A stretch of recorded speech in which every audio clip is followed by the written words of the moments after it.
Good evening, Bhante.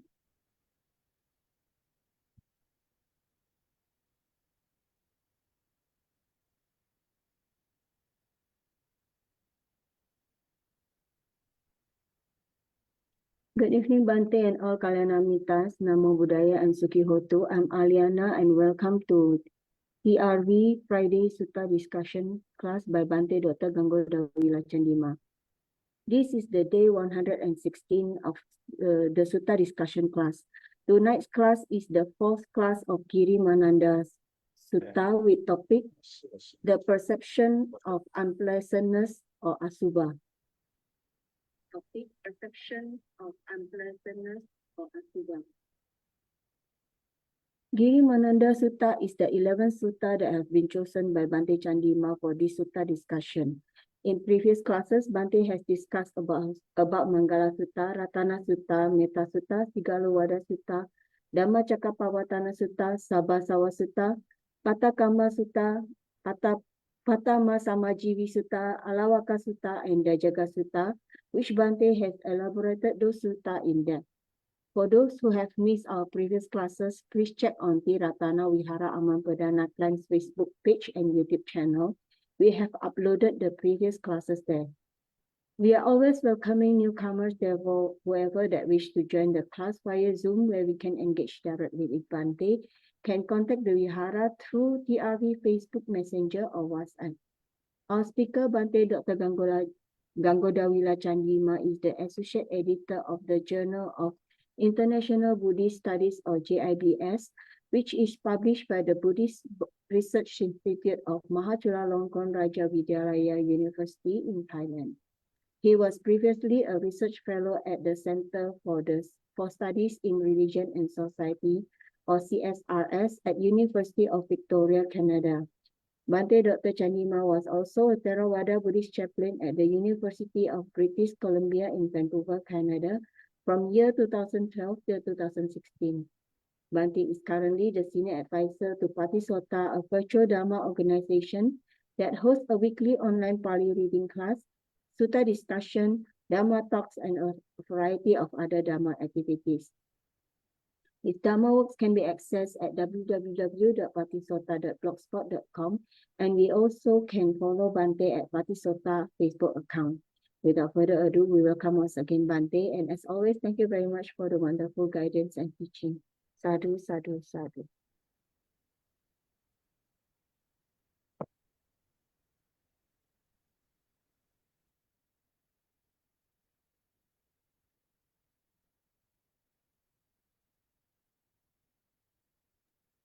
Thank you, Ariana, for the introduction. Good evening, Dharma friends. Welcome back. And today is going to be day 116 of Friday Sutta discussion, which we initially started in 2022. I think, yeah, March, well over 2 years. So before we get started, shall we pay respect to them? Sadhu, sadhu, sadhu. Namo tassa bhagavatu arahatu samma sambuddhassa. Namo tassa bhagavatu arahatu samma sambuddhassa. Namo tassa bhagavatu arahatu samma sambuddhassa.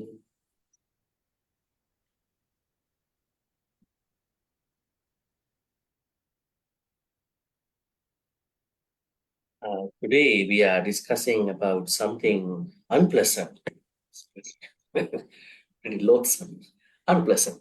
I think before we jump into this particular perception, it's very important to understand why. Why should we? What is the importance of paying attention to this?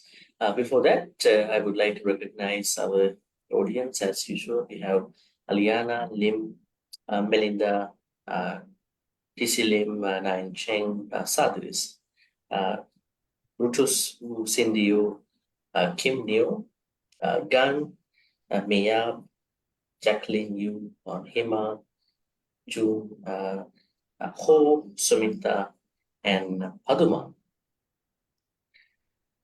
So my first question before we go into the sutta, now we've been discussing about a couple of sannyas already. How many sannyas have we already discussed so far? These are perceptions, and it is said that the more someone understands these two, the faster someone can heal from physical, mental, emotional sicknesses, illnesses. So then, what were the sannyas? How many sannyas we discussed? Two sannyas, huh? Perceptions. Huh? Anicca Sanya and Anatta We only discussed two Sanya. sannyas. Two Yes. sanya. We cannot go for four at the moment. Yes. It's two. Okay, two. Yeah, anicca sanya and Anatta anatta Sanya. sanya. So we discussed these two. For those who could not join that time, perhaps due to Katina ceremonies and all that, just wanted to summarize a little bit. Anicca sanya, we discussed anicca from a very interesting point of view. Yesterday, I was told by somebody that the person attended a couple of Dhamma events. Every talk ended up with a pessimistic idea about life. Life is impermanent. And so what? And we are very purposeful, motivational, ambitious people. And why are we going to a temple? We want to be happy by understanding, the blind spots in our life. And so I think it's a very an interesting thing that we all go through, especially in our culture, in our especially what you call by Theravada cultures. Now, I normally ask you to become early Buddhist, not just become Theravada. So people end up with being pessimistic. We want to be happy, right? Who would like to be unhappy? Yeah? Who would like to go through suffering? Nobody want to go through suffering. Nobody wants to go through any problem. So we learn Buddhism to at least to become happy even in a drop of time, even in a minute of time, right? So anicca, we discuss anicca. The usual translation that we have in English, which was given by mostly late 18th century or early 19th century European scholarship. Okay. So these people went to Sri Lanka, and then they were kind of what kind of people are they? Who went to Sri Lanka? Who went to Sri Lanka and who learned these Buddhist texts, and then who went to England and then started this politic society? That's the point where Europe and this Western world got a certain understanding about a Buddhist canon, Sutta, Vinaya, Abhidhamma. So who are the people who wanted to study Buddhism by going to Sri Lanka at that time? Because he said that Ceylon was the administrative capital of the British at that time, for Malaya Peninsula and all that area at that time, Colombo. So they were British officials who went to work in Sri Lanka under the what do you call it? East India Company. Yeah. In company in England at that time. So what happened? Their purpose was not to learn Buddhism. They approached certain very erudite monks, very senior erudite monks. So they learn with some language barriers. Now, one of the biggest issues in learning Buddhism even today is the language barrier. What is the language barrier that most of the people are going through in terms of learning Buddhism? Is it English barrier or Pali barrier? What barrier is that? Pali barrier. Pali is a barrier. English is also a barrier. Because you learn Buddhism in a certain English already. You learn it in a certain English already. So now the problem is whether the Pali concepts, the Pali meaning is really going similar to the English meaning, right? So then what happened? These people came to Sri Lanka to colonize Sri Lanka, and then they colonized in their own way. But then what happened? Few other people came to colonize too. So they intercolonize. So they colonize each other. Then what happened? That the Dutch and the English, they colonized each other. And then what happened was that this early European scholarship interpretation, we call them Protestant translation, Protestant. Say, for instance, anicca was translated by them as impermanence. Okay? Impermanence. I think that's what you are using even today, right? The colonized translation is what you are using even today. Because they translated through the colonization at the same time through the Holy Bible's understanding of doctrine, canon. They are, sort of those words. So impermanence. Is anicca exclusively impermanence? How do we understand that? So we have to learn the many places of many places of anicca in the text. Then only we understand what could be a proper translation for the anicca. Now, say for instance, they simply translated this to be impermanent. Actually, impermanence is a kind of a provisional translation. It has certain impermanence. But anicca is not necessarily impermanence. It's a larger, broader perspective. That's what we learn. Why do I call it a larger, broader perspective? Because you learn that Pali text, you understand that.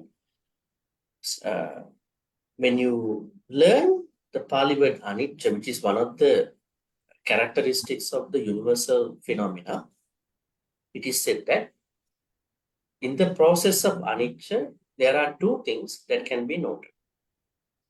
First thing is changes. Anicca means changes. You cannot translate the Pali word anicca literally. The literal meaning is something is not going to be permanent. Literal translation. It could be. But anicca has a contextual translation. So that means changes. If things are changing, then we should be able to understand as much as possible about those changes.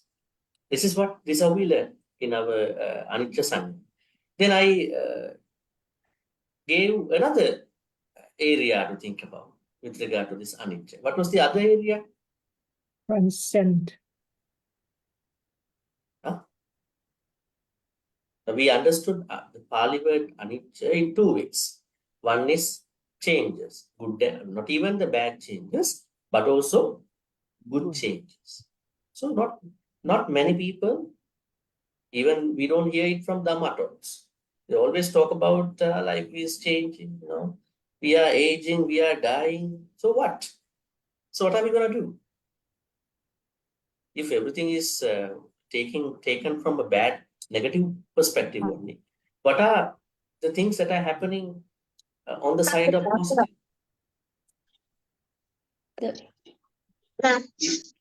If so, we are going to overlook the positive side. What are the good changes that can happen in our life?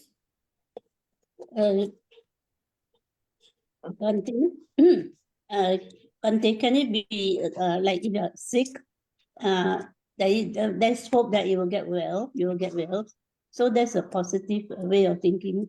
So it's not always the negative things that can happen. Good things can also change. I think there are a lot of good things that are happening, but we don't notice them. It shall pass. It is not it is not the problem with what's happening, it's our bad thinking. Mhm. It is our bad thinking. We think bad. So we are not able to notice because we are conditioned to think in a certain way. Yeah. If it is Buddhism, then it is going to be anicca. Every bad change is counted only for the part of this anicca. Actually, it's not. So all the good changes and unpleasant changes, bad changes. So they all are counted in the first context of the Pali word anicca. Then we discuss another context of anicca. What is that? We need to understand these two parts with regard to anicca. Things are changing. That means good changes are happening. Bad changes are happening. They are re-happening, happening again and again. They are conditioning. And then again, there are other causes, through the causes and conditions, there are other more changes happening. So that is the first part. Second context. He said that there are things that are changeable. Changeable. Things are changeable. Things are changing and things can be changed. Can we change certain things in our life? Yes. What are the things we can change in our life? Our attitudes. I'm going to mark the WhatsApp poll today that I will be attending the Friday Sutta discussion. No matter what. Are you changed your today evening plan? Yeah. Right? You could have gone for a dinner tonight, right? But no, you change yourself. You want to be here. You could have gone to many other things, right? How many things are there, right? But no, you want to change yourself for this. And then at the time that you are going to be tempted a lot, but you are going not to be tempted by it. So you are going to be changed, not to the temptation side, but to the opposite side of the temptation. What are the other changes you can do? There are a lot of changes that you can do. Even you can change your karma also. Your karma also can be changed.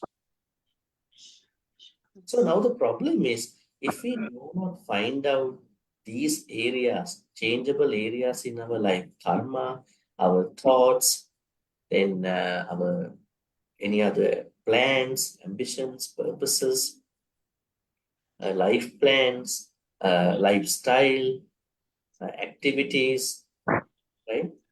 If we don't understand the possibility of these changes, then we are not able to understand this anicca concept in the proper way.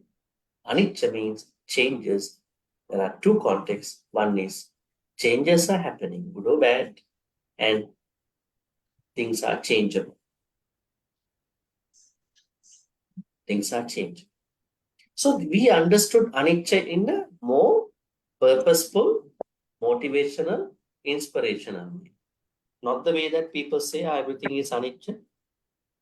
Then if everything is anicca, why do we discuss Dhamma on Zoom, right? For what? You don't have to talk Dhamma here. This is also anicca. But we are looking at it from a very different perspective. That is why I'm trying to tell you. So we need to understand good, bad changes. Changes are happening. And what if that you don't understand changes that are happening, and then the ability to change things, then you are into dukkha. If you don't try to understand the changes and the ability to be changed, then you will go through the dukkha. Think about somebody's life as someone who is always unwise. Then what is this person trying to do? The moment that he or she finds out that I am unwise to a certain extent, more or less, what is this person trying to do at that point? If he or she really wants to do something, he or she really wants to, what is he or she is going to do at that point? If he or she is trying to notice that I'm unwise. So at that point, what is he or is she want to do? Changes. She wants to be changed. Transformation. Now, Dhamma journey is a full transformation. If it is a transformation, it's a big change. Right? It is not a 90-degree change. Some people only have the 90-degree change in the spiritual way. Some others have 180 change, the turn. But when you have the full transformation, you would have the 360 turn. 360 change, that kind of a degree change in your spiritual journey. This is all part of the change. So, with this understanding of the two perspectives of anicca, we discussed, then understanding this anicca will help us heal better, heal faster from any personal, social, family problem. If you look at day-to-day problems in your household, most of the problems that are happening in your household, in your personal, family life, sometimes social life, they are happening because there are people who don't like to accept changes, who do bad things. Also, there are a lot of problems happening because there are people who don't want to become change. They want to become very static. No, I'm not going to change. This is me. You have to accept me, who I am.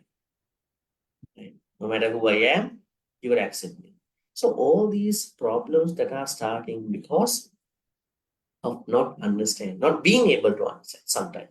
Not understanding on one way, sometimes not being able to understand because of their way of perspective. Anicca. And we said, what is anicca? We understood anicca sanya as understanding the. Please tell me, help me understand. Yes. How did we discuss anicca sanya? What is anicca sanya? We said 5 aggregates. Are you not talking? 5 aggregates are changes. They are the changes. So we should understand their changes. Rupa is changing, Vedana is changing, right? Sanya is changing, Sankhara is changing, Vijnana is changing. Let's go to the Sutta or here. Girimānanda.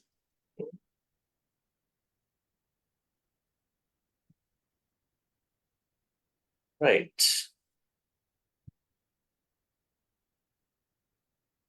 And see Rupa Anicca, Vedana Anicca, Sanya. Actually, all the changes that are happening and all the possibilities of becoming changeables that are happening under the phenomenon of 5 aggregates. So 5 aggregates are the key things. So when we understand more about the changes with regard to the 5 aggregates, then we will have the perception of impermanence. I would say changes actually in our proper translation. I would like to hear from somebody who has really practiced anicca sanya in this way and who has been able to recover from any personal, family, mental issue, especially physical, mental, emotional, sickness, or any issue. Any thoughts about it?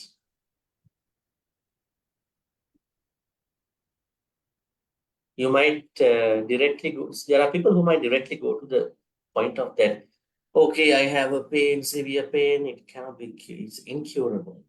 So I just look at how my pain is going up and down. And then I understand the changes of my pain. And even doctor is doing that, right? Doctor understand. So doctor is asking you, don't tell me it's painful. Tell me the pain on a scale of 1 to 10. The doctor understands pain is also anicca, right? The doctor doesn't feel that pain is painful. He tells you, tell me the level of pain on a scale of 1 to 10. I mean, say 6, I understand. 7, I understand. Sometimes, say, more than 10. Oh, that should be a severe pain. Right? So it seems that medically speaking, medical professionals understand that pain is always changing. But Buddhists, we should have a better perspective of it. Yes, Paduma, please go ahead. You want to say anything?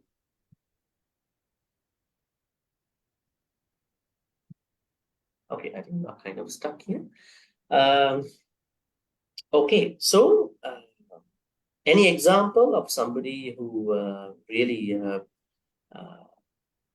use anicca sanya to heal better so far? Not yet. Okay, we will discuss that later. Yes, yes. Oh, please go ahead. Bhante, I see anicca sanya, especially during meditation. Like, let's say when we sit in our formal sitting, we can see the mind playing up. We can see the thoughts much clearer. And sometimes when the thoughts come up, they come up with the stories of the past. But those things are not happening physically, right? It happened before. And now it is taking, what do you call this? It is playing up again in the thoughts. I see this perception, this change, right? This anicca sanya, this memory.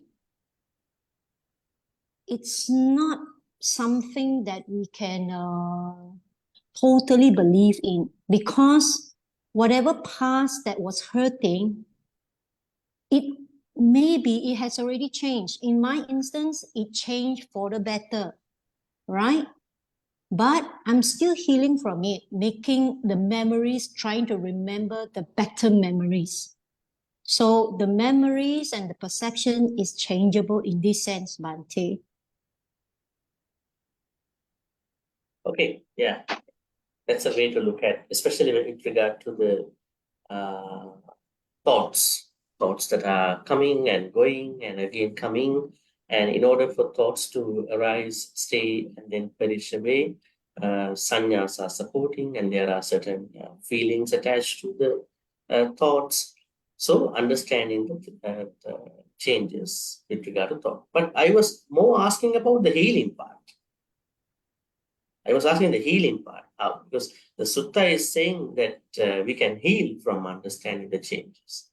Now, with regard to those point of view, the experience, we understand that when you are able to understand your past memories and how your past memories are creating new memories, how your new memories are creating further new memories, if you can really notice how is this process happening and how to stay on to the what you call the Sila Samadhi practice, Noble Eightfold Path practice, then you are not going to be shaken by the changes that are happening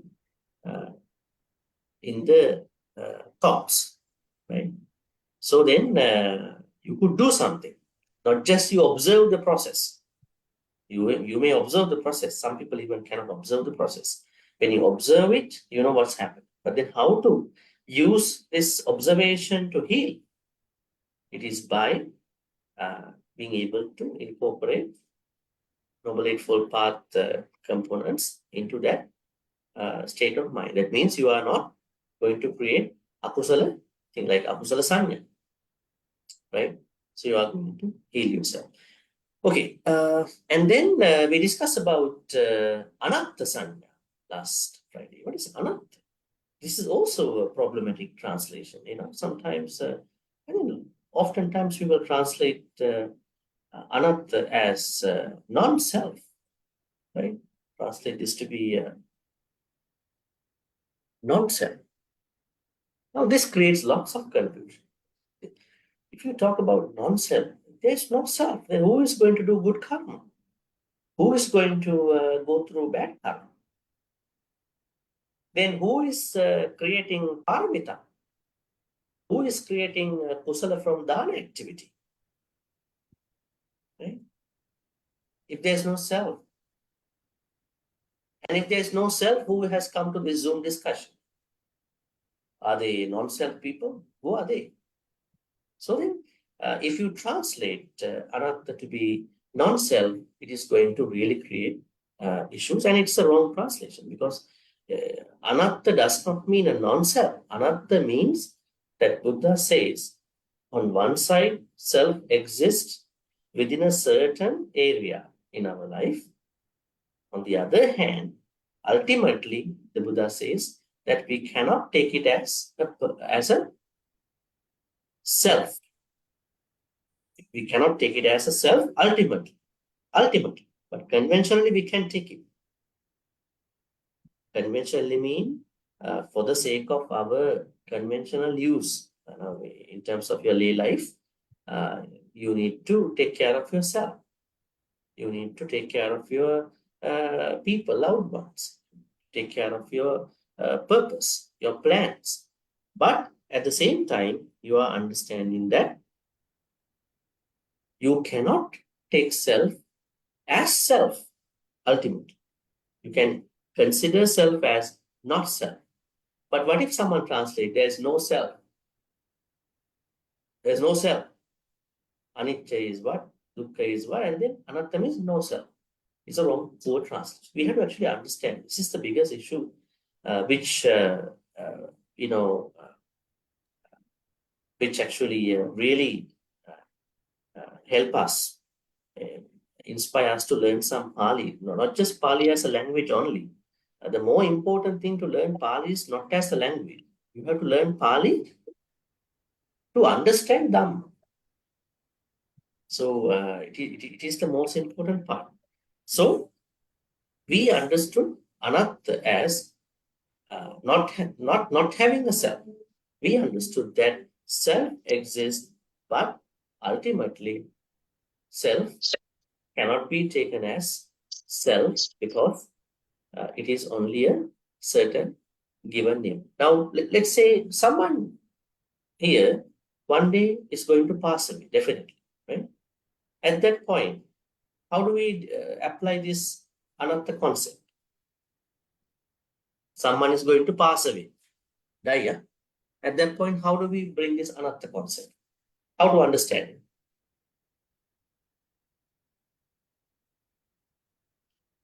I Now- try, Bhante. Huh?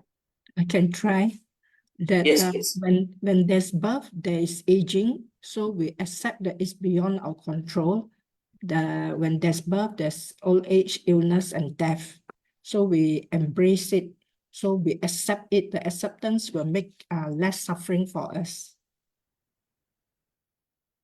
Yeah, no, I'm asking how now, in the face of everybody's death one day in this life, sooner or later, how to understand anatta concept? Because we all have to die. So then how to understand anatta concept? What is happening to us when we die? Let me ask you a good question. You are always asking questions about your departed ones. Right? One time the XYZ people passed away, how to give good karma. Now I'm asking you, what is going to happen to you when you pass away? When you die? Left with a dead body. We were Only left with a dead body, Huh? a shell. What? We? Yes, Annie? What did you say? We are left with a body, a lifeless body, a shell. Yeah, I'm asking what is going to the next life at that point? Yes, we understand the body is left, and then something has to continue, right? I'm asking this whole process, overall phenomenon. Yes, No we energy live only. Rebirth, becoming. One person, one time. Yes, please. The rebirth consciousness will carry on to the next Rebirth life. Consciousness consciousness. carries on. Okay. Yes, and then somebody else. Yes, who? Please. Bhante, sister already mentioned. I was also saying about this Okay. Pati Sandi Chitta. Yeah. Huh? Isn't it Pati Sandi Chitta? Those are two thoughts. Okay. They are given in Abhidhamma. In Abhidhamma, Okay. it is said the last thought of this life is Jyoti Chitta. Chuti Chitta. First thought of the next life is Patisandhi Chitta. Okay. Chuti Chitta, then the next one is Pati Sandi Chitta. Thank you, But Bhante. there is no interval between them. Yes. Chuti No Chitta interval. becomes the Patisandi Chitta. Yes. Effect of the, yes, but it's Abhidhamma. We don't have to confuse here. Okay. Sutta wise, we Yes. only take it as consciousness. Yes. Any other answers? What's happening to us when we pass away? Bhante, can the last moment thoughts create the next rebirth to the destination? Okay, a similar thing, yeah. Others? No right condition to think about these things, huh? What is happening to us when we pass away? It is related to this anatta concept very much. What about the elements, Bhante? The elements of the, the great elements like I think it's the air that goes last. Yeah, that is So, for this life. Yes. They are not going to our next life. It is said when we pass away, Yes. our solid part goes back to the solid part. Yes. It's about Rupa. I'm asking, Yes. they are not going with us. Yes, they're not. Yes. What is going to the next life? All the Bhante, sankharas. Bhante. Is The it karma. the rupa will leave behind, only the nama will go to the next life? Is it the mind, Bhante, the thought? Okay, my thoughts. All the sankharas will go to the next life. I think we are making already life asubha, right? Unpleasant. At this moment, we don't have to talk about asubha. Yes, all the sankharas, yes. Will go to the next life. Okay, this is the thing. I think we have to save time. We have to properly understand this part. The Buddha clearly says that how does someone die? What is the Buddhist death? Do we have a very unanimous interpretation of the death, medically speaking? Medically, they don't have a unanimous interpretation of the death. So we will talk about it because in medical interpretations, there is a brain death. We call it brain death. But still the person is living on life support. And then they talk about death of certain organs. It does not happen within 24 hours. Some organs need more time, right? That's why when somebody passes away, if he or she sign up for the medical school, they have to take certain elements of the body within certain windows of time. Eyes should be taken during this many hours. Then any other elements, parts of the body must. So that means Kidney. Yeah, kidney. Must be taken during this many hours, whatever. So that means, medically speaking, there is a brain death, and there are different types of deaths happening to different organs. Death of certain organs is also different, and also there is a death of the heart, stopping of the heart. But this is also really complicating, right? Some people's heart gets stopped, but then again, because of certain medical treatments, they get back to normal. But anyways, when the heart is stopped, they have a different type of interpretation about it, and people are dying. But in Buddhism, there is a very clear point of view for the death. There is a stanza for that. Ayu usmacha viññānam yada kāyam jahanti. Interesting. Ayu usmacha viññānam yada kāyam jahanti. That says that when the three things that are mentioned in this stanza depart, when they depart, or when they finish, or when they run out, then death occurs. What are the three things? Ayu. Ayu means life span, which has sankhara, karma and sankhara, this life, past lives, ayu. Second, usma. Usma means, who is usma? Pali word usma. Temperature. Temperature. Usma means temperature. Why is temperature was discussed by the Buddha?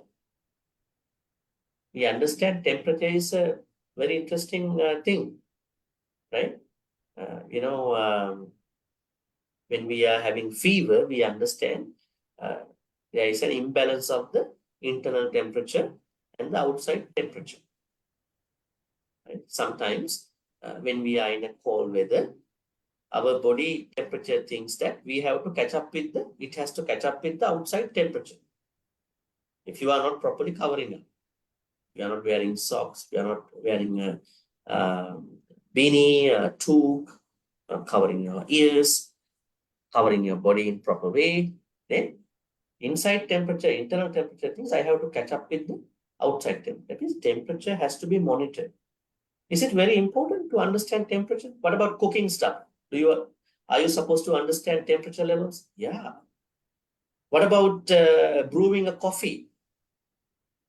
Is temperature important? Yes. You see, cappuccino, mocha, americano, espresso. The coffee seed is brewed at different centigrade levels. Temperature matters.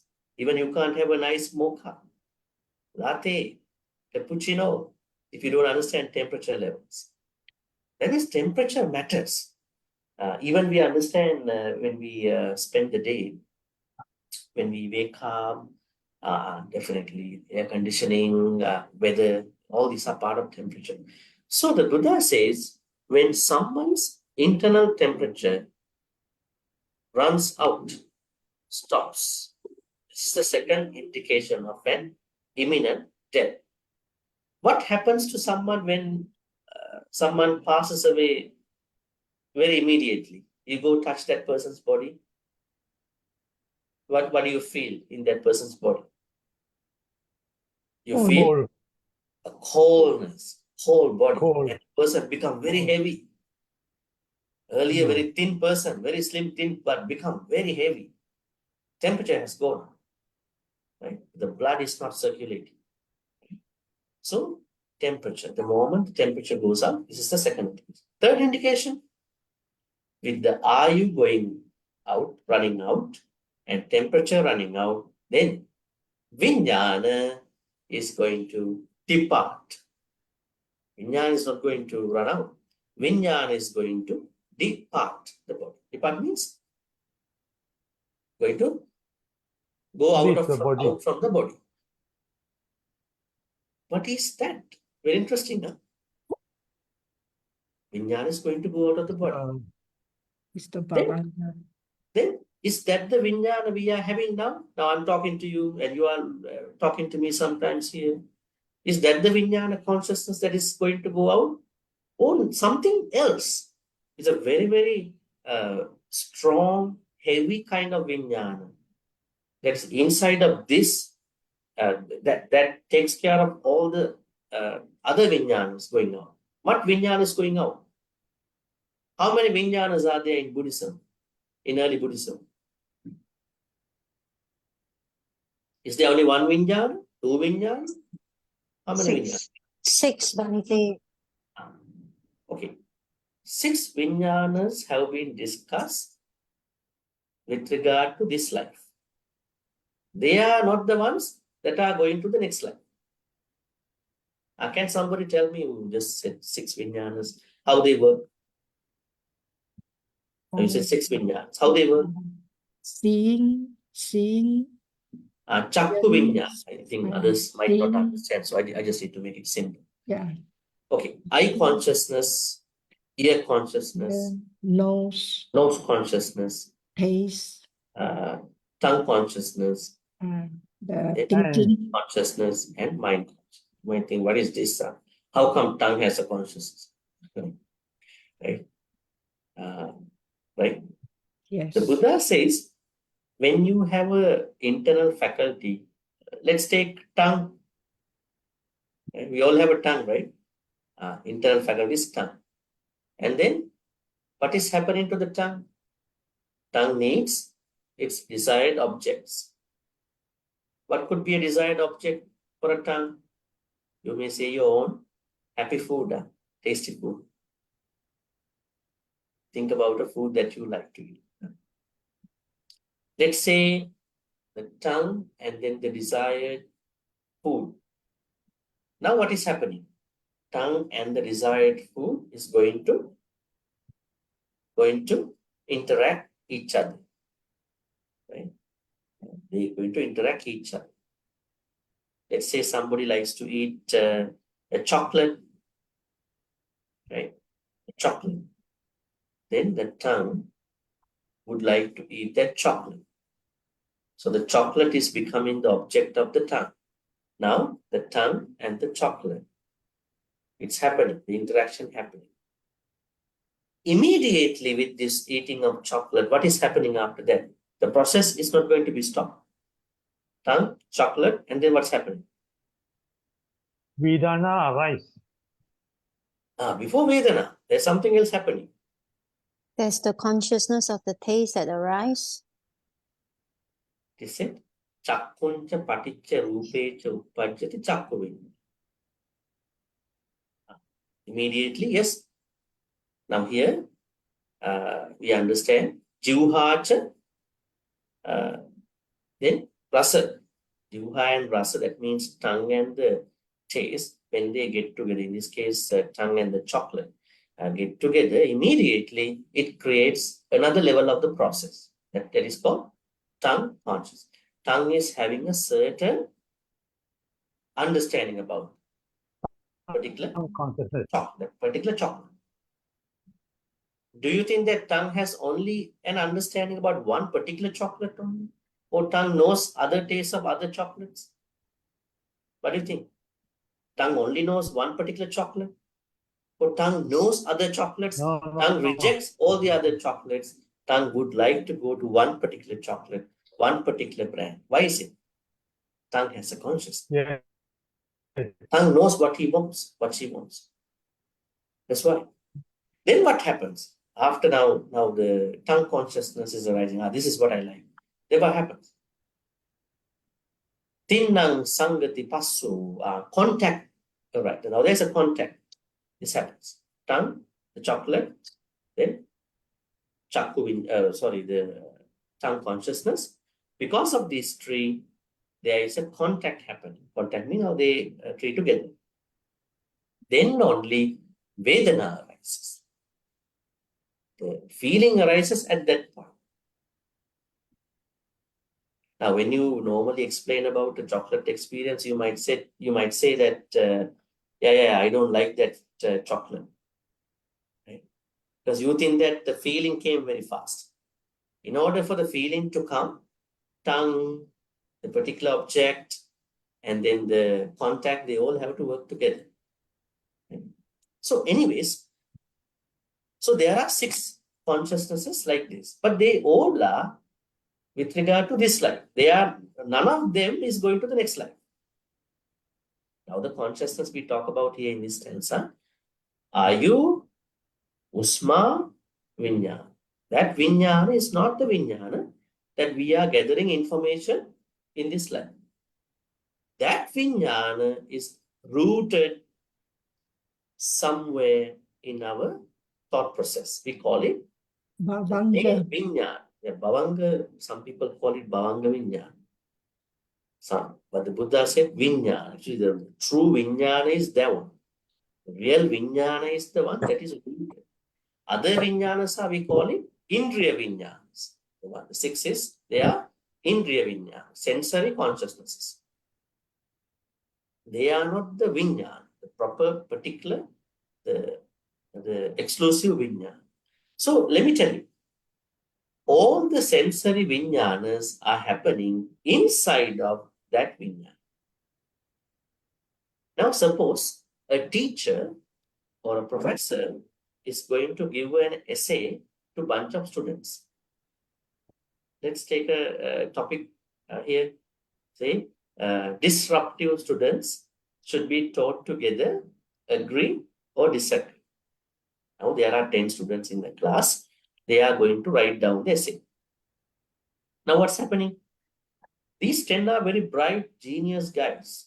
They write very well. The essay is very superb. But when the professor or the teacher is going to assess the essays, she understand, okay, the students have pointed out the rubric, agreed, disagreed, and given their own thoughts, nicely concluded the essay. But approach is very different. Examples are different, approach is different. Why is it? Why is it going to be different? You might say 10 students. But actually what's happening is that when someone is thinking about something, let's say for instance, our first example, the chocolate, there is someone who would like to eat a dark chocolate. And there is someone who would like to eat a milk chocolate. Right? And there is someone who doesn't like to eat any chocolate. Right? I mean, many people over there. So the moment that person thinks about eating about that particular object, food or whatever, snack, confectionery, at that point, that person is thinking through that main consciousness. And she's using the 6 sensory consciousnesses, but the thought process works through that main consciousness. Please keep in mind, this main consciousness is the place where you have been bringing all your past sankharas, karma. All your past sankharas are embedded inside of that consciousness. So then what happens when you pass away? This consciousness that has been enriched, improved, decreased through the 6 sensory consciousnesses going to depart from this body and going to take another body. Now my question is not yet answered. I was asking, what is going to the next life if it is anatta? If there is no self, if we cannot take it as not self, what is going to the next life? Rebirth, relinking consciousness, Bhante. Yeah, I think it is also Abhidhamma way of taking the first thought of the next life. I'm not asking this point, that point. I'm asking what is going from here. Karma. What is going from here is ever-changing karmas, a consciousness that is ever-changing, going to the next life. You can't say consciousness goes. An ever-changing consciousness which carries karma, good, bad karma, going to the next life. When you say an ever-changing consciousness, then you can easily say, yeah, anicca, because, say for instance, there is someone who did a good karma. This good karma also always changing. So what the Buddha says is that you cannot deny self. If you deny self, then why my good karmas are going to next life? They shouldn't go to my next life. But they are going. But they are going by being change, condition, process with what are the with regard to the other conditions. So things are going. So that means an ever-changing consciousness which carries good, bad karma, sankharas, going to depart from here to the next life. Then definitely there is what you call self exists at a certain level, because that consciousness, that whatever the things that we are having going to the next life is subject to changes, then we call it, you cannot completely take it as self. It is self, but you cannot completely take it as self. Therefore, it is anatta. So this is what we understood as anatta sanya last Friday. When you understand self and not self properly, lot of problems in our life can be limited. Today, we are going to discuss, we have a very, probably we have almost less than 40 minutes of time. We are going to discuss about the third sanya. We're going to make it very short. See? All right. This part.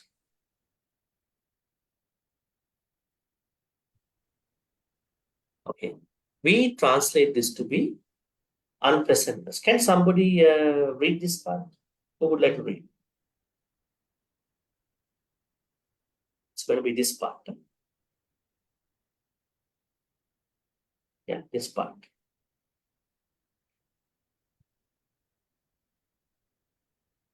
Anybody?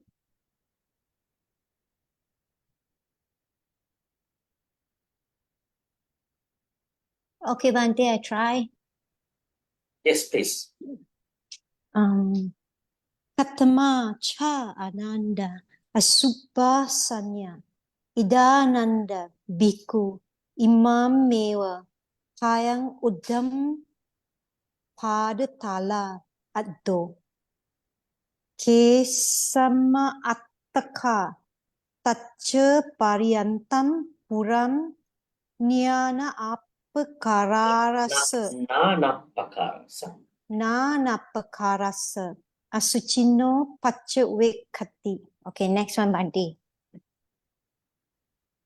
I am giving the opportunity to others. Yes. Others? Anybody else? Like to read? Paduma, Bhante, I Bhante. try. Okay. Okay, so there are two. Perhaps what we're going to do is that we're going to ask. Let this Annie. Okay, okay. Yes, Okay. this part. Minkaya kesa loma naka danta tacho mamsam haru ati minjang vakam hadayam yakanam kilomakam pihakam papasang attam antagunam antagunang udariyam karisang pitam semham pubbo lohitam sedo medo asu vasa kelo sinkanika lasika mutanti iti imasmin kaye asubbanupasi viharati ayam vuchatananda asubana sanya. Okay, interesting. This asubha sanya means, let me probably give you an introduction about it. Asubha sanya here means unpleasantness. Sometimes it is necessary to see the unpleasantness of our own body, but it is not a mandatory thing. It is based on certain activities. Now, because there are some dangers if you're going to keep it always happening. Because, say, for instance, you are always thinking, I don't exist. I only have 32 body parts. Then you might develop a certain feeling about self-hatred, because you understand yourself as a pleasant person. But there are people who are overly attracting to certain people. Maybe too much attraction to people, too much hypersexual. Hypersexuality is one problem. Too much attracting to other people. Number two. Also, sometimes the one benefit is for those people who are having too much attraction to others. Second is hypersexualistic people who always sexualize everything. Everything. Third is those people who want to understand health problems. So it might be helpful to understand these 32 places. More importantly, this is my suggestion out of this, in addition to these three, the most important thing that I think with regard to these 32 is that as a purpose of learning is that when you know these 32, you will become a very conscious person about your health. Right? Because the more you understand these 32, not in a way that you need to hate your own body or hate someone's body, What happens that if you are going to think that my husband has only 32 body parts, nothing else, and then I always have to discuss his body, 32 body parts. But if the husband is going to do the thing vice versa, but if children are going to think that our mother, father, they all have only 32 body parts. What if that we all think about that you all are not humans, there is no Anne, there is no Amber, there is nobody, there are only 32 body parts. What could mostly happen to us? We might most probably develop a certain unpleasant feeling about other people. But when we see somebody, we truly appreciate, okay, you are healthy, you're looking good. Right? But if somebody is telling you, seems that you're not looking good today, what could be the feeling that you may be having if that is happening to you? If that expression was given to you, what would be your feeling? Somebody is telling you, I think you don't look good. What is your impression at that point? Are you happy? Why are you not be happy? You can say, 32 body parts, yeah, ugly, unpleasant, yeah, you are right. Are we looking that way? Oh, we don't feel good. Say, for instance, you are admitted to a hospital for a surgery, maybe something like that. So people are coming to see you. I think you become a little thinner after a couple of days. You're packing in pounds. What could you be feeling at that point? It's okay, don't worry, 32 body parts. Because they are like this, they go up and down. Are you taking that way, or you are taking it as a certain awkward expression by somebody? You might not be happy, right?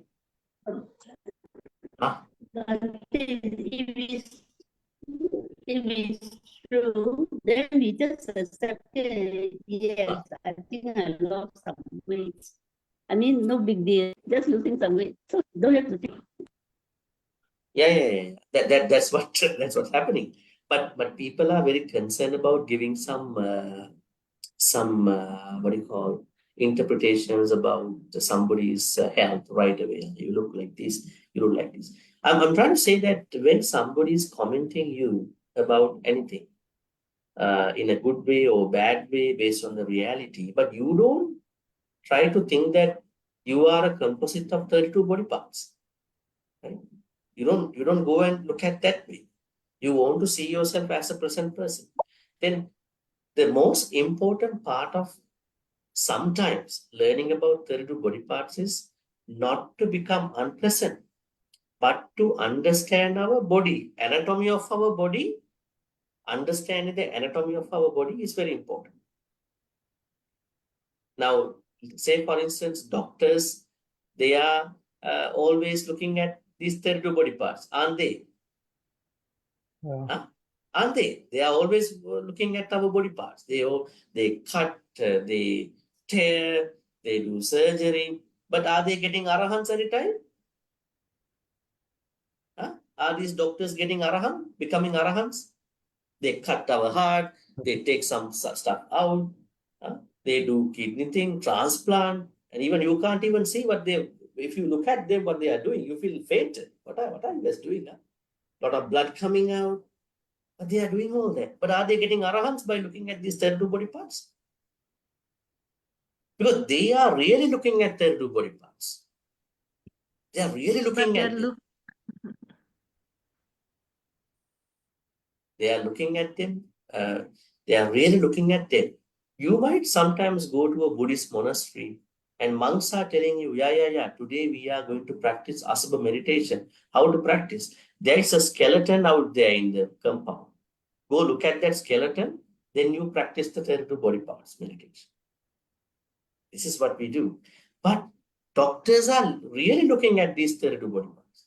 But just because looking at those body parts, they never become arahats. But they are looking at it in a different perspective. Actually, they are looking at it in a perspective to help out the patients. Right? So then be careful, be very, very careful when you are going to look at them being unpleasant. But there are certain important things that we can invest in this particular thing. But if you put it in the right, as I said earlier, if you know about these 32 body parts, you can take care of yourself very well. But now we are going to understand these 32 in a short time. Let's see. Okay. I would like to show you a certain website which I actually saw, which is very good actually. Pretty interesting the way how they have given but certain areas. Okay. 32. This is pretty interesting to learn. The same things we learn. Kesa, Loma, Naka, Danta, Tacho, Mansang, Naharu, Atti. So Kesa, Loma, Naka, Danta, Danta, Tacho, Mansang, Naharu, Atti, Minjang. Then, sorry. Mansang, Naharu, Atti, Minjang, Wakha, Hadayang, Yakana, Kilomaka, Vihaka, Papasan, Antang, Anteguna, Udariya, Karisa, Mattalunga, Pittang, Semha, Upu, Lohita, Sedu, Medu, Assu, Vasa, Kelo, Singanika, Lasika, Mutta. 32. Now, if you click on any of these, if I'm not mistaken, it will go to certain photos. Okay, let's click on one body part just to see how they are given. Diaphragm. Okay, see, you can see what is it. Can you see the next page? Diaphragm. You can see it, right? Okay. If we click on large intestine. See, yeah, I've been looking at this kind of photo that might be a little bit unpleasant to some, but then what do you call bile? Yeah. Okay. So the function, color, whatever thing. Okay. So go back to our text here once again. Girimānanda Sutta. There's something we have to learn before that. We are going to learn this part. This is very interesting. Okay, earlier you saw the function that you have to do with regard to the activity is, what is it? Can you go back? Go back here. Anicca sanya. What are you going to do with anicca sanya? Patisang chikkati. What is that? Patisang chikkati. This means the person is going to patisang chikkati. Think in the proper right way. Patisang chikkati. Maybe contemplates. And when it comes to anatta sanya, it's also the same. Patisang chikkati. But asubha sanya, what is it? Paccavekkhati. Paccavekkhati. What is it? Paccavekkhati. Recently we had a retreat in one of the viharas. I discussed about Paccavekkana. Paccavekkhati. Paccavekkana. Which means, Paccavekkhati means Reflection. you are going to reflect. You are going to reflect about these 32 as necessary. How to reflect? Imameva kayang uddam padatala. Uddam means, what is uddam padatala? Uddam padatala. Our body up from the soles of the feet. That means the body from top to the bottom. Ado kesamattaka. Ado kesam, ado means down. And tips of the hairs. Kesamattaka. Then tacha pariyantam. Pariyantam means wrapped. How is our body wrapped? And we understand the largest organ in our body. What is the largest organ in our body? Skin. Skin is the largest organ in the body. Largest organ. Now, we are wrapped in the largest organ, we call it skin. Wrapped in skin. Not even that. This part is a little bit unpleasant. Nana pakaras, different, various, numerous. Asuchino. Asuchino means filth. Filth. So the person who would like to understand the unpleasantness of the life, the body, would like to see the body from top to the bottom. At the same time, what is being infested, what is being covered. There are 32 body parts, and these are covered by the largest organ called skin. And then, at the same time, what is happening and what is included in the body are going to be filthy stuff. Okay, let's go and understand. Kesa means, what is Kesa? Kesa is Kesa means? Head hair. Check it out. Head hair. Head hair. Head hair. What kind of hair you can get? They also talk about blonde hair, brown hair, gray hair, red, black. Okay, what different hairs? Then loma, Body hair. body hair, loma. Naka, nails. Nails. fingernails. Nails. Actually, nails. Danta, Teeth. teeth. Tacho, Skin. skin. Then tacho. This has to be, there's a typo here. This mansang, mansang, or M-O-N, mansang. Mansang means Flesh. Flesh. flesh. Now we can understand about the certain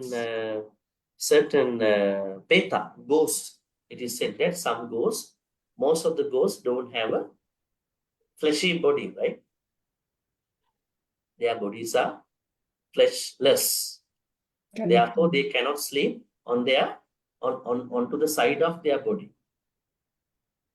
So, one of the healthiest ways of sleeping is on your back. And in Buddhism, we call it Peter's posture. Yeah. Peters sleep like that because Peters don't have flesh in the body. They have a skeleton only. So the ideal and most comfortable position for Peters is to sleep on the back. They cannot sleep on the side. So, but if somebody see you sleeping on your back, they can say you are sleeping like a ghost. Don't be worried about it. Interesting. And then flesh. Sinews mean naharu. Naharu. Normally in the Buddhist teachings, in some of the Buddhist books, they talk about a healthy individual has 300 bones and 900 sinews. Healthy one, huh? Like what they talk about, like a healthy human has 32. What are they? Are they 32? 32 teeth, right? Yes. They say 32 teeth. Hair. And the Buddha, Shakyamuni Buddha, and all the Buddhas have 40 teeth. They had 40 teeth. Lower part 20, upper part 20. That is why whatever the food the Buddha eats going to be digested very easily. When you have less teeth, you are not even munching nowadays. You are looking at the phone and you don't know what you munch and what you chew. And you chew the internet finally. Chew the YouTube videos and Facebook and internet. But at that time, people start to chew, and so then their digestion is very good. So they don't end up with any cancers, like polyps and all that, right? When they are undigested food, they can go out of the process. Okay, then we understand bones. Okay? Atti. Atti minjam means bone marrow. This is interesting. Huh? Some people even having cancers, bone marrow. Atte minja. Wakkang means kidney. Knee. Very interesting body part in today's world. When people are so much stuck into the sugar problems, finally there's this sugar issue, they're going to attack our kidneys. Now, if you understand you have you have two kidneys, and you are going to be really concerned about it. That's why I was trying to tell you that these 32 body parts are really interesting to understand about our human body. Right? So then we can take care of us. That is a good thing, rather than always taking them as unpleasant. But there are moments where we take them as unpleasant too. Then, hadaya, heart. Right? Yakanang means liver. This is also a problem. Right? What are the problems with the liver? There are a lot of problems with the liver. Cirrhosis. And sometimes people have this issue with the inflammation of the liver, sometimes due to non-alcoholic, lung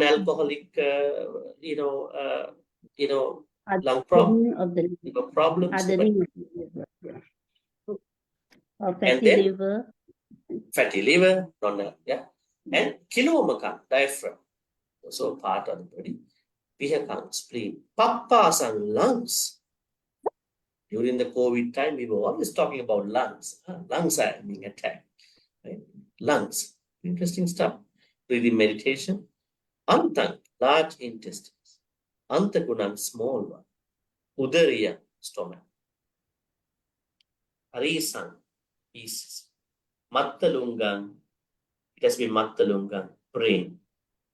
Now I just want you to think about Satipatthana Sutta. Satipatthana Sutta also talks about, does Satipatthana Sutta talk about the body parts? Does it talk about body parts? Asubha? If you go to Satipatthana Sutta, does the Sutta talk about asubha meditation? Under which part of the Satipatthana Sutta, Satipatthana Buddha talks about asubha? Really? We have not been able to find out. It is under the Kayanupassana. Kayanupassana. Kayanupassana means mindfulness based on the body. And one of the meditations that you can practice is asubha meditation. But there is something interesting. Satipatthana Sutta's body parts end with 31. Satipatthana Sutta has only 31 body parts. Exclude the brain. Interesting. But Girimānanda Sutta has 32 body parts. Now, what may have been happening? Do we have to go to the whole story of the two foxes and the lion to find out what happened to the brain? But the story in Sanskrit, there's a story. It said that one lion, had food as cow. Then it is said that lions don't eat without taking a shower, whatever they are cleaning. And then he asked two foxes to take care of the cow. And then when during the time they ate the brain of the cow. And then when the lion came back, lion asked, where is the brain? The foxes said, if we had the brain, he would have not come here. So in the same way, what happened to the brain in Satipatthana Sutta?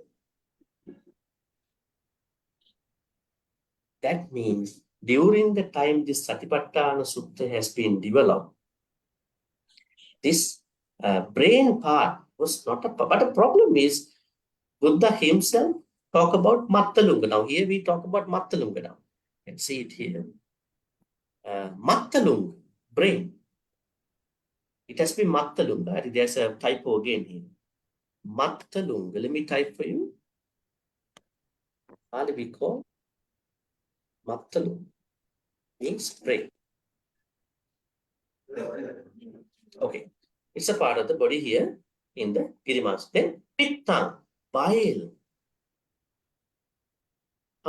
How do we know that we have a lot of bile? The moment we becoming so much angry, hateful. When we are so angry, we are creating lots of bile. But bile is necessary for our life to survive, right? But too much bile will be coming up when we create a lot of those. Semhang, that means phlegm. Phlegm. Is phlegm important to us? Yes, it's a process. And then pubbo, that means pus. Pus means the pus that is coming out of a wound, right? Pus. Then lohitan, blood, most important. Sedo, sweat. Medo means fat. Sedo, medo, sweat and fat. Asu, tears. Vasa. Vasa means Grease. grease. Grease. Where is our grease? Huh? Normally we know grease is in the garage. But where is the grease in our body? From the sweat glands. On the sweat glands. Are they? Yeah. Also Where from is our the liver. grease? So do we have grease in each joint? Yes. Yes. In our each Lower joint, fluid. our joints, we call it as a cartilage. Cartilage. When these greases are going to run out, people are going into osteoporosis problem. Right? This is happening. So now what is really telling this? Understand your body, your anatomy. If you understand, it is not even taking it as being unpleasant. You can take care of yourself. And you get to know. And then not even grease. What is the other one? Kelo, saliva. Saliva. Then singhanika means mucus. Mucus. Mucus. Then lasika. Again, we have another word, oil of the joints. And muttam means urine. Okay, now these are the 32 parts of the body. Now let's see what is happening over here in the sutta itself. Now, lasika muttanti. Then iti imasmin kai asubhan pasivya. Okay, I explained to you earlier that normally this particular attitude that it is necessary for someone to look at these 32 body parts necessarily come from a teacher to someone who has uncontrollable, unmanageable sexual desires, attractions to other people. Is it a problem that somebody is having lots of attraction to someone? Let's say there is somebody who is married, who has a family, but the person's mind always goes to many other people. Is this going to be a problem? Yes. This is going to be a problem. So then, asubha meditation. And there is another example. There is a family who is really managing everything. They're doing really well. They are very loving. They are having their family very well, very long term. Do they have to look at these 32 body parts too? Yeah. Not necessarily. Not necessarily.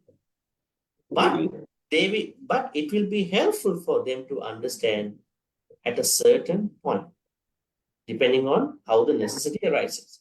Now, say for instance, taking care of their body. That's one thing. And at times when they get sick, they understand this is just a body, and all these body parts have their own operations. I cannot possess them all the time. I cannot keep them under my control all the time. So they have their own process. So something like that is going to be applicable. But other than that, this asubha is particularly for somebody who has certain issues. So by learning this, you will be able to understand your body. You will be able to stop unnecessary attractions, unnecessary deviations. And at the same time, you will know your health. You will also know your sicknesses very well. So this is kind of a very multifaceted perspective that we can incorporate. All right. Any questions about today? Asubha Sanya.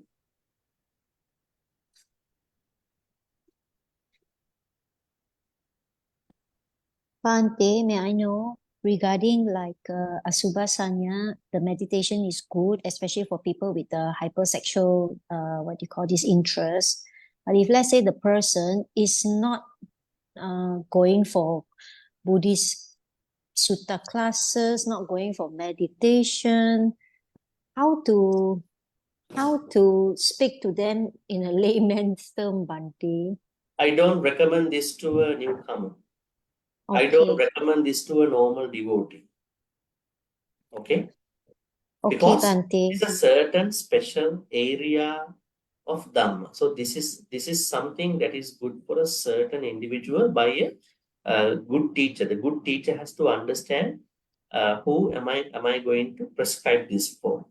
Otherwise, you may learn it, but it is not important to necessarily be taught to anybody. Because otherwise, we are going to turn people off from Buddhism. Because other religions, they never talk about this kind of anatomy in their practice that much.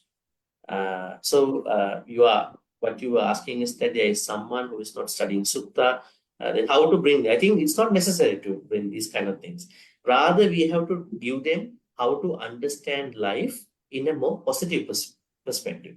But when you know that person has a problem of attention, problem of attraction, problem of desires, then we can direct that person to a good teacher. Good teacher will think about what could be the best to that particular person. Sometimes the teacher might prescribe asubha. Sometimes, we don't know. It depends. Otherwise, I don't think this is a normal thing that everybody should study in their normal life. Okay, Bhante, thank you. All right, any other questions about the asubha sanya?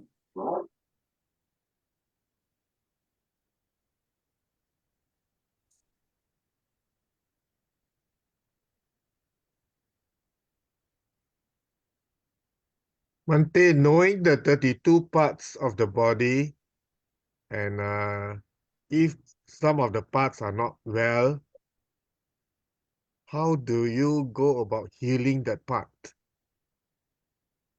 Okay, actually, we should have understood 32 body parts before those organs become sick. Right? Now, say, for instance, there is someone who is really not taking care of the sugar intake. Very good question. There is no healthy management about the sugar intake.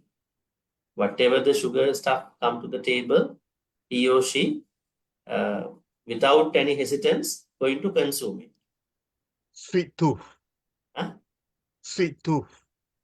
Yeah, you may call it in whatever the way.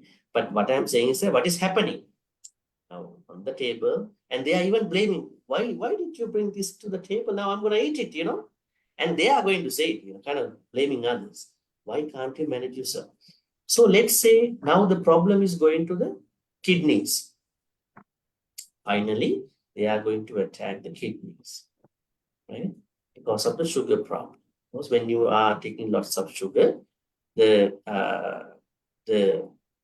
consistency and the functioning of the kidneys are going to be less and less, and then you may sometimes become a part of a dialysis process.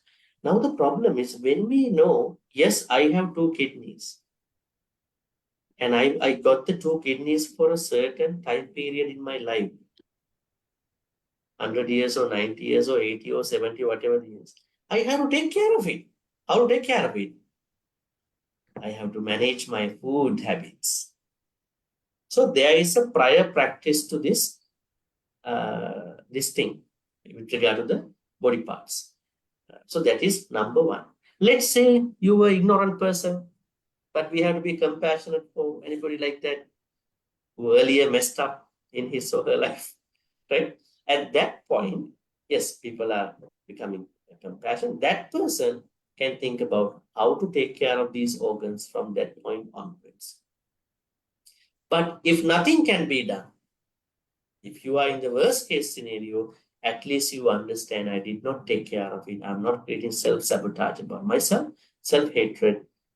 I'm going to understand life about the changes with the body parts of the body at that. So there are different ways to look at it. Wherever you are in the process, you can use it to understand life. At that point, physically you can't heal because you're already now sick. If you are sick, at least you are emotionally healing at that. Emotionally healing is also important. At least you that will be your last help. But we are talking to fresh people, new people. Please understand the anatomy of the body. Take care of these things. Go to proper health habits, life habits. You take care of yourself. Then at a certain point of life, at least you manage yourself. When things are not functioning at a certain time and you are so aged, then you are going to heal from emotional part at the very least. That is how we have to look at it. Thank you, Bhante. Yes. We can take one more question and we can transfer the good comments today. Bhante, in this sutta, is mentioned what sickness was Girimānanda suffering from when the Buddha preached him this sutta. Was it mentioned? It is not mentioned. It's not It mentioned. is not Bhante Ananda is suffering, going through the problem. Girimānanda. Girimānanda, yes. Girimānanda. Girimānanda. He's the one who is sick, very sick. Yeah. Yeah. So, so this sutta is applicable to anybody who is sick. Yes, this is applicable, but let's say if this is going to be applicable to a lay person, that version is little different. Now today I shared with the lay person version, okay? I wanted to make it a pleasant feeling in a way. Now even we discussed 32 body parts, I did not make you that unpleasant, right? Why is it? Because I wanted to keep the interest about the subject. I wanted to give you a pleasant feeling, but at times understanding the unpleasantness of the body. But I didn't say, yeah, everything is like this, it's too bad stuff, see, we don't exist, only body parts exist. I did not go to that kind of level, like a monk's version, it was monks and nuns version. I was trying to keep the interest by saying the layperson version. How are you supposed to look at these 32 body parts to improve your spiritual life, lay life? Oh. Okay, Bhante. Thank you. Sorry, Bhante, if I can ask. Last question. Yeah, last question. Okay. So there was one sutta that says that the Buddha said not to think too much about four things, which is the karma, the jhana, the loka. So and the Buddha, I forgot the sutta's name. Achinteya Sutta, Anguttara Nikaya, 4th section. Yeah. Achinte, unthinkables, 4 unthinkables. Yeah. 4 unthinkable. How to spell? I can send you maybe later, maybe I can send to the WhatsApp group. Yeah. Okay. Sutta exists, yes. So what's the problem? No, I just want to know the number. Okay. I can give it to you. Don't worry. Yeah. Achinte Sutta. All right. Yeah, I got it here. Okay. 4-7. Right. This one. Okay, now others here will be confused. Huh? Those who don't know this subject might be confused. What did the Buddha say? Buddha said, don't overthink about anything. Okay? Do not overthink about it, because most of the problems that in our life come from thinking. Overthinking. So he normally asks us not to overthink. But never overthink about the Buddha, about the Kamma, about the cosmos, and then about the jhanas. Why? If you're going to overthink about these four subjects, you will end up being a mentally sick person. You need immediate asylum somewhere, you know. Be very careful. You don't have to have any asylum anywhere. Because by learning spiritual things, why are you supposed to become a part of a mental asylum? So, it's very important to keep our search, exploration about the Buddha at a certain level. Don't explore too much about the Buddha. Don't explore too much about the Kamma. Don't explore too much about the jhanas. Don't explore too much about the world. But people who are experimenting about the world, let them do it in their own way. But if a Buddhist person is going to think about the world, they are not doing experiments. They are only thinking about what could be the world, who could be the aliens. That kind of thinking can kill us. Scientists are doing depending on the experiments. So that's why Buddha said, never overthink. But it does not prevent us imagining about the Buddha, visualizing the Buddha, respecting the Buddha. Yeah, okay, it has to be. It does not stop us in thinking about our own good karma, our bad karma, what to do for the bad karma. They are okay. It does not stop us in thinking meditation, jhanas, normally, it's okay. It does not stop us in thinking there may be other worlds, we don't know, but I don't have to search this much. But there may be. Right? So these kind of extents of thinking, they are okay.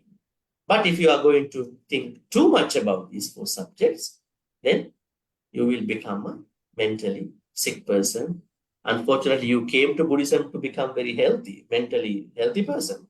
And then by learning too much about the Buddha, you will be becoming a mentally sick person. What a bad thing is that, right?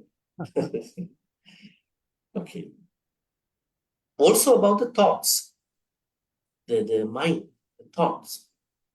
Don't need to overthink about them. Actually, in households, in your houses, many problems come because you pick up everybody's responses, right? You ask him, what did you say? Because you want to pick up everything what everybody talks in the household. Then what happens? More clashes are happening. I don't care about what all these people are talking. Don't worry about what everybody is talking. Only pick up what is necessary. That itself shows that thinking has to be certainly streamlined.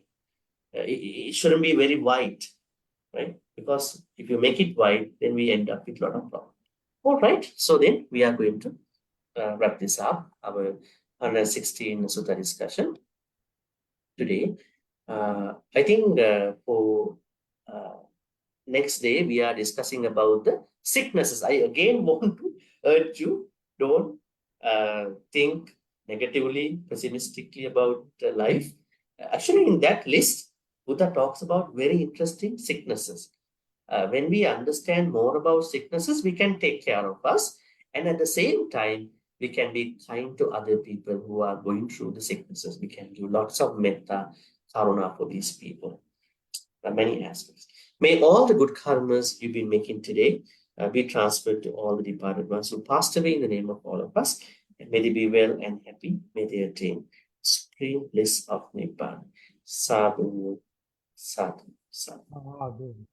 Idam me nyati nang hotu sukita nyati. Idam me nyati nang hotu sukita hantu nyati. Idam me nyati nang hotu sukita hantu nyati. May Deva, Naga, Mahitika at the same time share all these good karmas. May they be well and happy, and may they protect and bless all of us for good health, quality of life, and prosperity. In particular, may they bless us for our own Dharma journeys, and may they also attain the supreme bliss. Sadhu, sadhu, sadhu.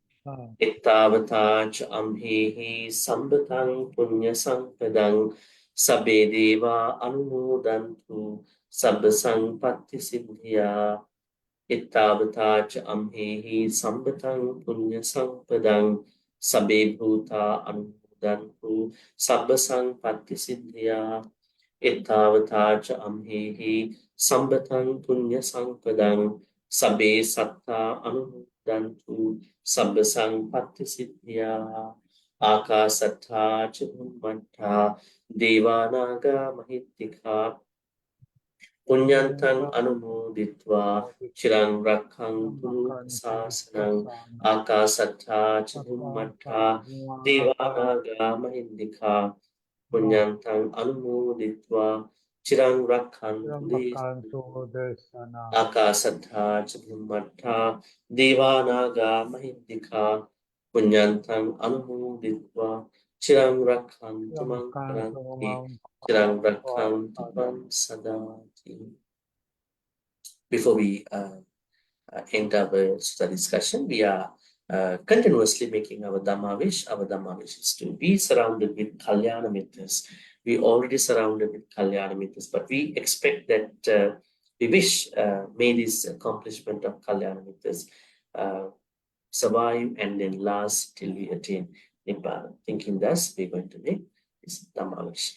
Imina punya kammena mami bala samagamu satang samagamu yavanimbana patya.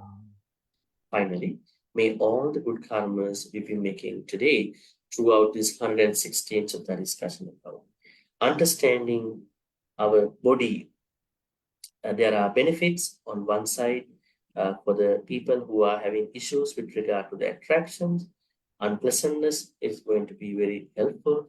At the same time, understanding our body in Buddhism helps us to take care of us. So there are many angles to look at it. So it is not just something we have to look at it from one end. So when you understand more and more about these 32 body parts in a proper way, it can heal you mentally, physically, emotionally. May all the good karmas we've been making today by learning about asubha sanya, perception on unpleasantness, supportive and helpful for all of us to attain the supreme bliss of Nibbana. Sadhu, sadhu, sadhu. Abhivadana silis nichang vaddha pachaino chattaru dhamma vaddhanti ayuvanu sukhang balan ayurarogya sampatti sagga sampatti mevacha ato nibbana sampatti iminati samicchatu. Sadhu, sadhu, sadhu. With that, our Sutta discussion is going to be finished, and wishing you a good night, a pleasant night. Okay. Good night, Bhante. Good night, Sadhu, Bhante. Bhante, sadhu, Good night, Bhante. everyone. Thank you. Sadhu, Thank you, Bhante. Thank you, everyone. See you all next class. Good night, everybody. See you Good night. next week. Good night, everyone. Bye. Yes, good night. Good night. Thank you, Bhante. Okay. Yes, thank you. Thank you. Enjoy. Have a good night.